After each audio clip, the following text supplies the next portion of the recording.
दरवर्षी आषाढ महिन्यात लाखो लोक पंढरपूरकडे चालत जातात, हे तर आपल्याला माहीत आहे. पण तुम्हाला माहीत आहे का, या वारीला तब्बल 1000 वर्षांचा इतिहास आहे आणि या वारीचं व्यवस्थापन चक्क मराठेशाहीच्या लष्करी शिस्तीवर चालतं, जिथे एका काठीच्या इशाऱ्यावर लाखो लोकांची गर्दी एका सेकंदात शांत होते. आज वारीचं अद्भुत व्यवस्थापन आणि इतिहास जाणून घेऊ.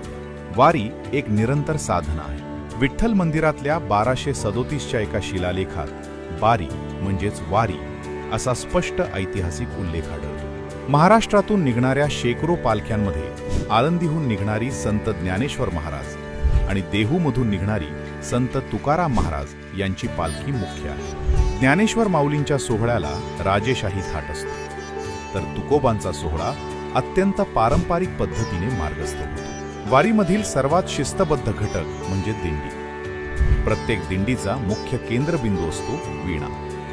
दिंडीत एकाच ओळीत चालण्याची जागा पिढ्यानपिढ्या म्हणजे तब्बल 5 ते 7 पिढ्यांपासून निश्चित असते.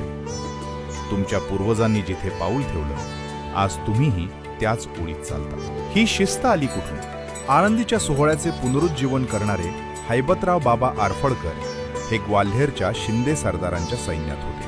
त्यामुळे त्यांनी वारीला लष्करी छावणीचं रूप दिलं. मुक्कामाच्या ठिकाणी तंबू ठोकण्यापासून ते चोपदारांच्या नियंत्रणापर्यंत सगळं काही सैन्यासारखं चालतं. जेव्हा लाखो वारकऱ्यांच्या गोंगाटात चोपदार आपली झराळती चांदीची काठी आकाशात उंच धरतात आणि हो अशी साथ देतात, तेव्हा क्षणार्धात संपूर्ण मैदानात टाचणी पडेल एवढी शांतता पसरते. यानंतर येतो वारीचा सर्वात रोमहर्षक प्रसंग म्हणजेच रिंगण सोहळा. गोल आणि उभ्या रिंगणामध्ये जेव्हा माऊलींचा देव अश्व अत्यंत वेगाने धावतो, तेव्हा माऊली माऊलीच्या जयघोषाने आकाश दुमदुमून जातं. या अश्वाच्या खुरांची धूळ कपाळाला लावण्यासाठी झुंबड होते. रिंगणानंतर फुगडी, हमामा आणि उडीचा खेळ खेळला जातो. पालखी जेव्हा भंडी शेगावला पोहोचते, तेव्हा माऊली आणि त्यांचे बंधू संत सोपान काका यांच्या पालखीची गळाभेट होते.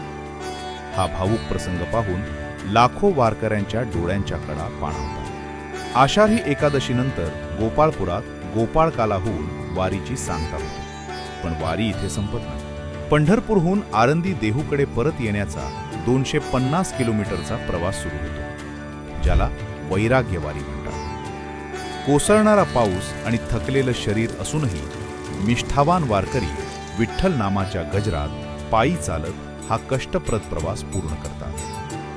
जातपात, श्रीमंत गरीब हा भेद विसरून सामाजिक समतेचा संदेश देणारी ही वारी म्हणजे महाराष्ट्राचं सर्वात मोठं वैभव आहे.